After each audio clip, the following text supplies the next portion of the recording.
He's my cherished friend. And what about that Illinois Fighting Five? Wow! Gold, Aldrin, Shilling, Paul. Give yourselves a round of applause for sending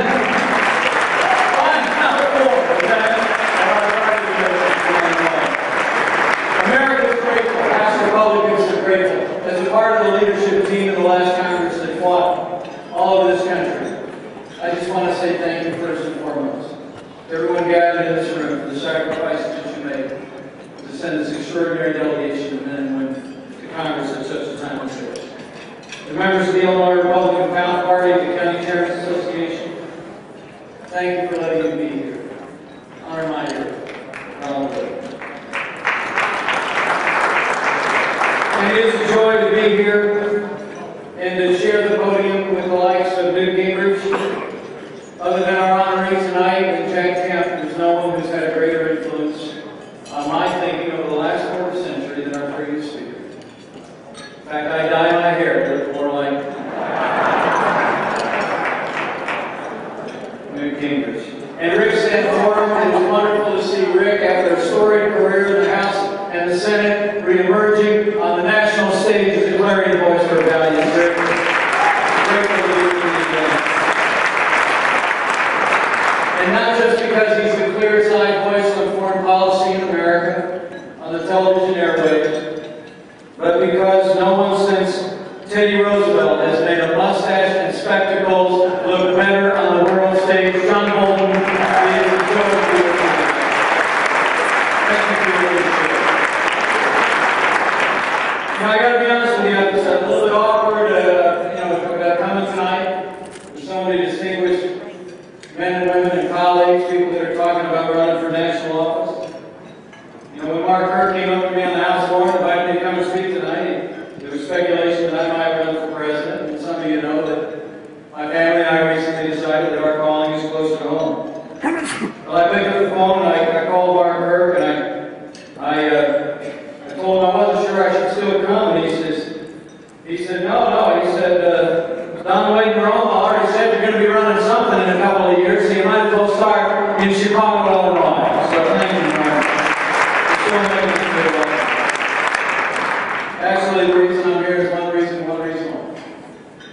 And that is that Mark Kirk knows, having known me all these 10 years, the reason I'm a Republican is because of the man whose image appears above me. It was his voice that I heard, and I realized that my youthful volunteerism in the Democratic Party was wrong-headed. I walked into a Republican headquarters because one man's voice spoke the heart and vision and confidence in the American people that this grandson of an Irish immigrant who drove a bus here in Chicago every day of his life was raised to believe. I'm here for Ronald Reagan.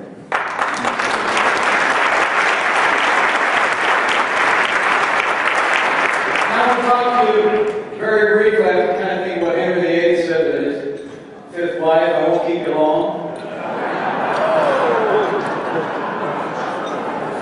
We have other great speakers tonight.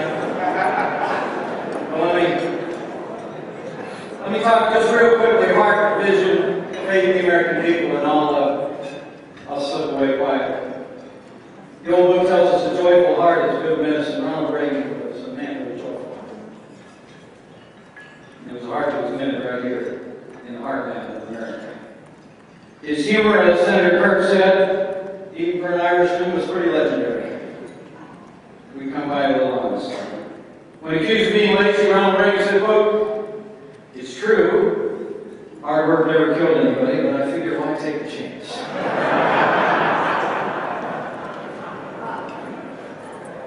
He said, but taking the same route, he said, "I never drink coffee at lunch. I find it keeps me awake in the afternoon."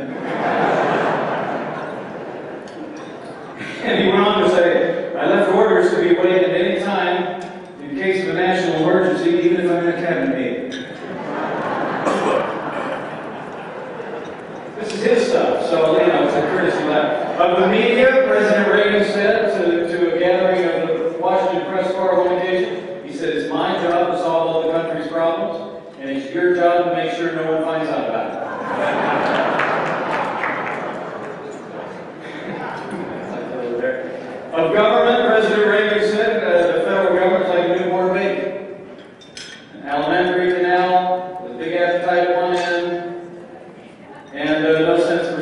responsibility of the other. When he was asked on the occasion of thinking about running for governor of California, he was asked what kind of governor he'd be in California, and he simply said, I don't know, I've never played a governor.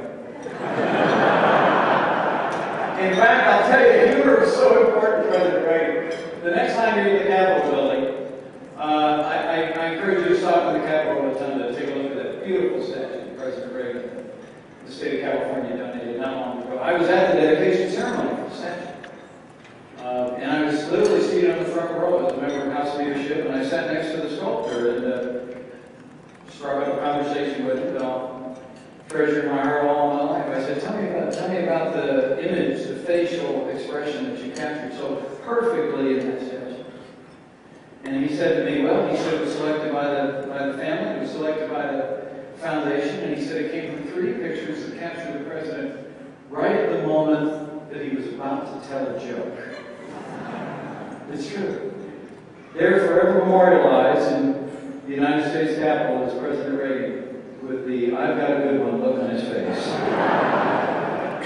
You know, my favorite Reagan story was kind of spontaneous, and my daughter's in the room, so I don't want to do anything too, you know, inappropriate. But he had visited the Queen of England, apparently, and she knew he loved riding horses.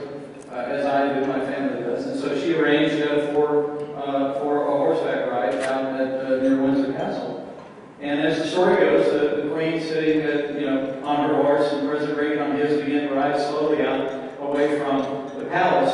And at that point, as horses sometimes will do, the horse literally released from its posterior a rather large, prolonged, trumpeting sound.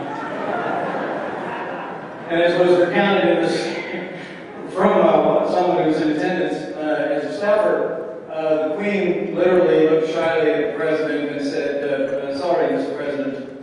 To which President Reagan, without missing a beat, said, that's all right, Your Majesty, I thought it was the horse.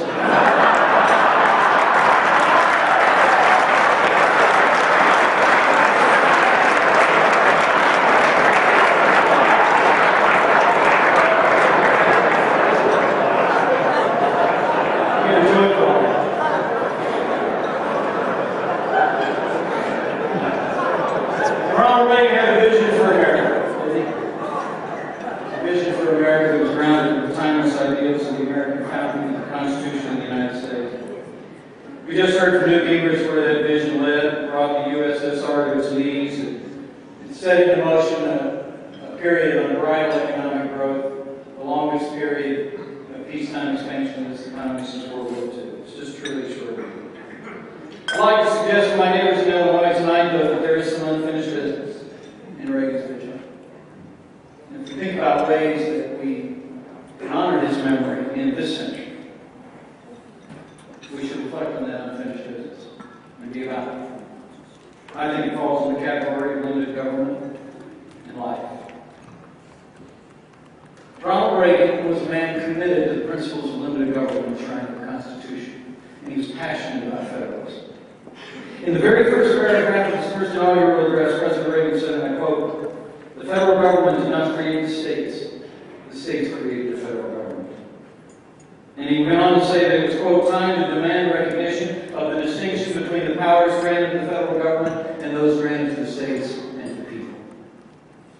On February 9, 1982, President Reagan came to the State House in Indianapolis and delivered an address on what he called the new phase of the great American experiment.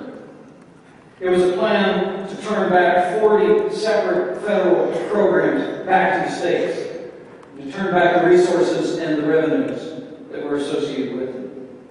In that same speech, he quoted Governor Thompson of Illinois, who said at the time, "It's time to give us our money back. It's time to give us our authority back. And it's time to let the governors and the mayors of this nation respond to the needs of the people of the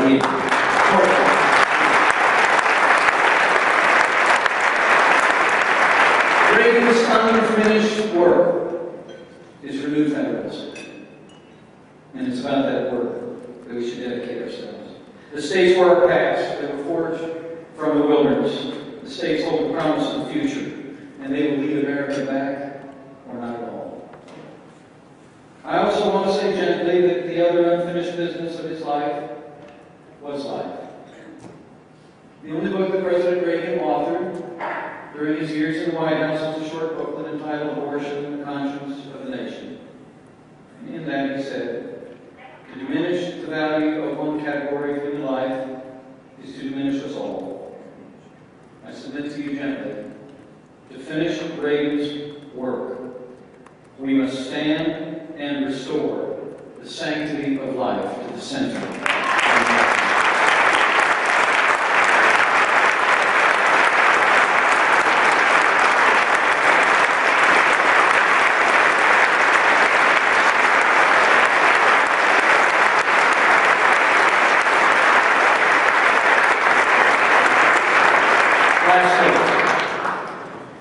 Reagan was a man of boundless faith in all of us.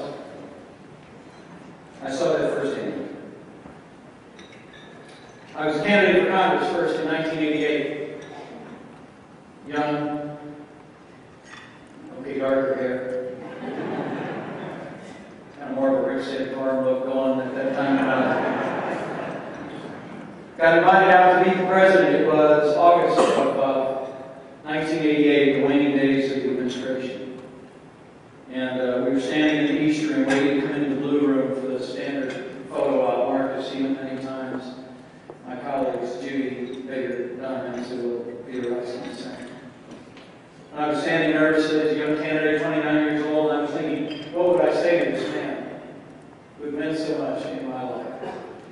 A lot of the other candidates were mulling over words about road projects that they were requesting, bridges they wanted, and after that, rivers to go with them. And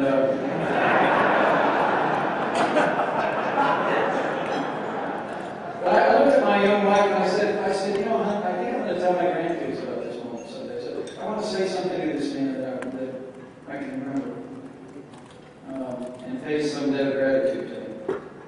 And so I wheeled around, I came into the Blue Room, and I sat down. He was in one of those chairs from the fireplace. I was in another. They started snapping pictures. The president said to me, well, Mike, how's the campaign going? And I said, Mr. President, I have something I'd like to say to you. He said, all right. He said, go right ahead. And I said, Mr. President, I just want to thank you for everything you did for this country. And everything you did to inspire my generation to lead this country. And for all the world, I'll say the rest of my life that at that moment, the 40th President of the United States of America blushed. Like he never heard it before. And he said, well, Mike, that's a very nice thing of you to say. They dismissed me into the East Room, and a few minutes later, the president came in with an unannounced visit. He said he heard there were some ladies in there. He took to a small makeshift podium and took a few questions, and then at the very end, he said something I'll carry with me the rest of my life. I know he was speaking, at least in part, about what I said, but obviously a few others had said. He said, you know, a lot of you thank me for what I did for this country in the last 8 years. And he said, I want you to know, I don't think I did anything for this country. He said, I think the American people decided to right the ship.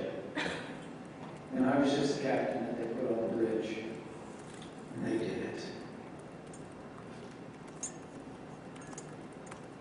Ronald Reagan believed in the American people.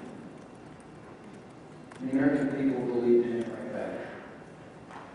He was a man of heart. He was a man of unrelenting vision. And he was a man of boundless confidence in all of us. In these tumultuous days abroad and hardship at home, I submit to you, my neighbors here in Illinois, fellow Republicans all, we need to look no further than the example of the man from Tampico, the young man from Dixon, Eureka College, the governor from California, and the greatest president of the 20th century. In him, I believe we will find our way forward. And with his confidence in all of us, I say with confidence, I know we will. Our best days are yet.